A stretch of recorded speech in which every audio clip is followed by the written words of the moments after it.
BJP सांसदों की 2 दिन की वर्कशॉप का आज सोमवार को आखिरी दिन है। केंद्रीय मंत्री किरण रिजिजू ने बताया कि इस दौरान वर्कशॉप में एनडीए दलों के सांसद भी शामिल होंगे और समापन सत्र में प्रधानमंत्री नरेंद्र मोदी संबोधन देंगे। इससे पहले वर्कशॉप रविवार को शुरू हुई।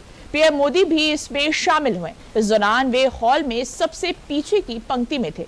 तो देखिए,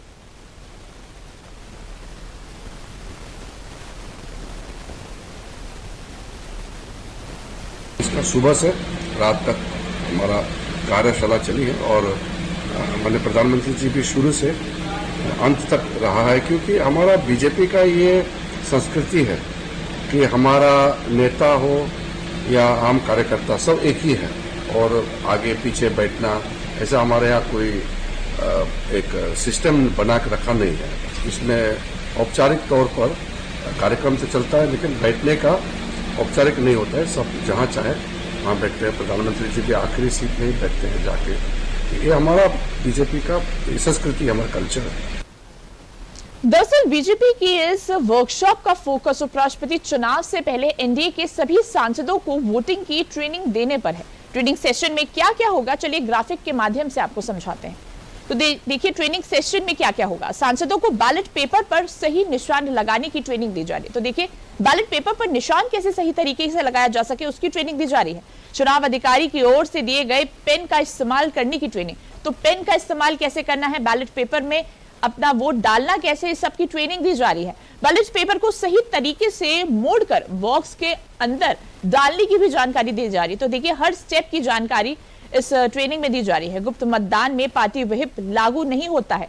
तो देखिए गुप्त मतदान में ये व्हिप लागू नहीं होता है। एनडीए का फोकस क्रॉस वोटिंग रोकने और अवैध वोटों को कम करने पर है। तो देखिए फोकस ही अवैध वोटों को कम करने के लिए हुआ है।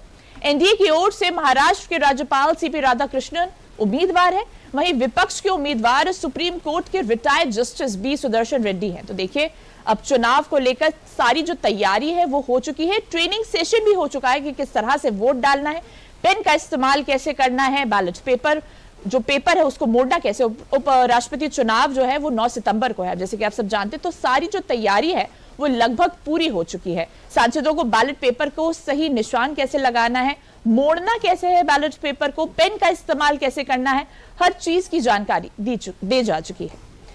कल देश के नए उपराष्ट्रपति का चुनाव होगा। ऐसे में ये जानना भी जरूरी है कि एनडीए उम्मीदवार के पास कितना वोट बल है और विपक्षी गठबंधन के आंकड़े क्या है। आपको ग्राफिक्स के जरिए उपराष्ट्रपति चुनाव का पूरा अंकगणित चलिए आपको बताते हैं। तो देखिए लोकसभा में कुल सांसदों की संख्या 542 है, एक सीट खाली है। एनडीए के 293 सांसद हैं, वहीं राज्यसभा में 245 सांसद हैं, 5 सीट खाली है। एनडीए के पास 129 सांसद हैं। ये मानते हुए कि उपराष्ट्रपति के लिए नामांकित सदस्य भी एनडीए उम्मीदवार के पक्ष में मतदान करेंगे। इस तरह एनडीए गठबंधन को कुल 422 सदस्यों का समर्थन प्राप्त है। बहुमत के लिए 391 सांसदों के समर्थन की जरूरत है। अगस्त 2022 में एनडीए उम्मीदवार जगदीप धनखड़ को 528 वोट मिले थे, वहीं विपक्षी उम्मीदवार मार्केट अल्वा को सिर्फ 182 वोट मिले थे। तब 56 सांसदों ने वोट नहीं डाला था।